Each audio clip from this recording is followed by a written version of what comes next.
So yes, I just drove 150 miles for a car show. I wouldn't even call this a car show, this was just like a car meet. But it's hosted by one of my friends.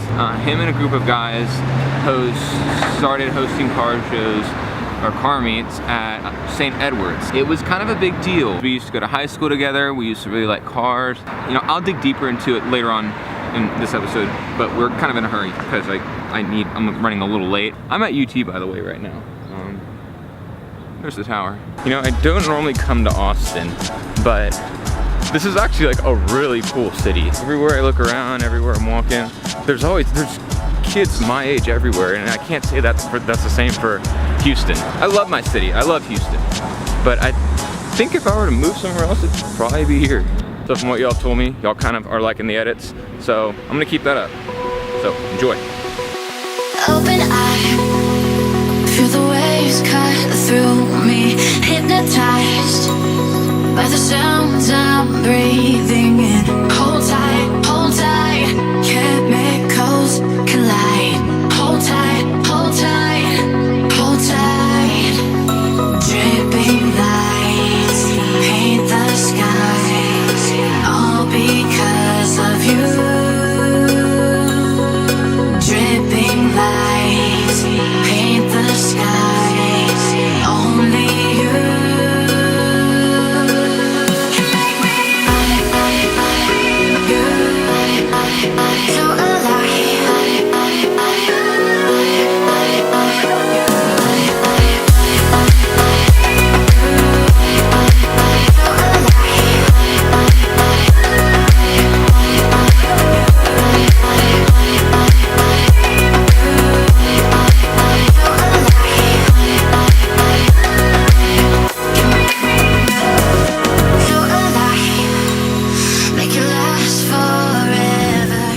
So here's how the story goes. Before the car culture was the car culture, it was an automotive club.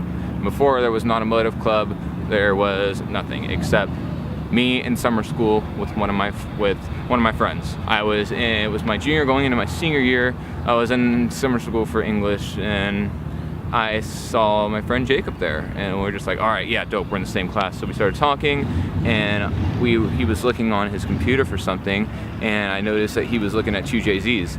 And I said, what are you looking at that for? And he was like, what, a 2J? And I said, wait, you know about cars? He's like, yeah, man, I love cars. So it was a big deal all of a sudden that like one of my friends that had been like in my school for 2 years with me in my same grade, because in my high school nobody ever talked about cars. It was like not a big deal. I never really talked about it, and I guess he never really talked about it. I just happened to look on his computer screen and see him looking at 2Js, so we kept talking, and of course we blew off that whole day in summer school. I got to the point where I was like, dude, it's our senior year, let's start an automotive club. He said, yeah, all right, let's do it. So that very day I started a Facebook page, and it was SJ Automotive Club. It's already going. It's like, okay, what can we do, and like how can we make this big? And it started off really good, and it was going really great, but Spencer had kind of fallen off with me on it because he felt like I was taking control of it too much, and he felt like I was like not including him. So we kind of like all of a sudden we were kind of like butting heads by December or January of our senior year. I didn't really know what to do at that time, but I kept moving forward with it. I kept planning trips to different places, whether it be, I remember we took a field trip to Hennessy, we took a field trip to Ferrari of Houston, and I just kind of kept doing stuff. And then, and then I started running the meet. And then whenever that happened, then that's when the whole car culture thing started, and Spencer went over here to St. Edwards, and I stayed in Houston and kept pushing the car culture, but he kind of stopped. I stopped hearing about him doing stuff with cars. I mean, we still stayed friends, but I didn't really hear about him doing anything with cars. So a couple weeks ago, I found out he was hosting or being a big part of this Hilltop, meet at St. Edwards. It was a big relief to me to see that he was doing something in the car scene. That's why I drove all the way out here. I really don't know if the car culture or even the automotive club would have even started if it wouldn't have been for him. Look at this Prowler, by the way. Those are scissor doors.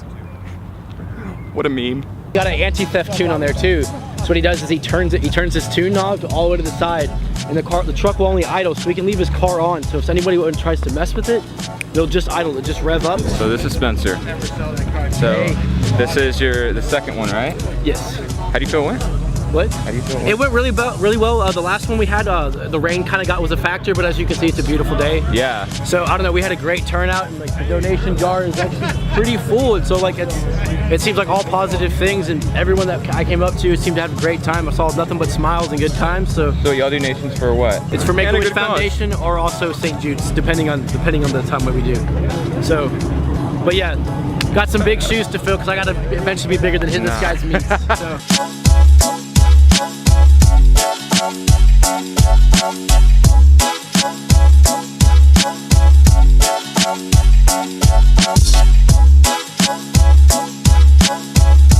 So we're at Fricano's Deli right now. I got a turkey sandwich. The meat went really well, so I really liked it. But I'm getting lunch right now. It's about to be 2 o'clock. I gotta head home. I gotta do that student thing and study for finals tomorrow. I'm with my friend CJ. Oh shoot, hi!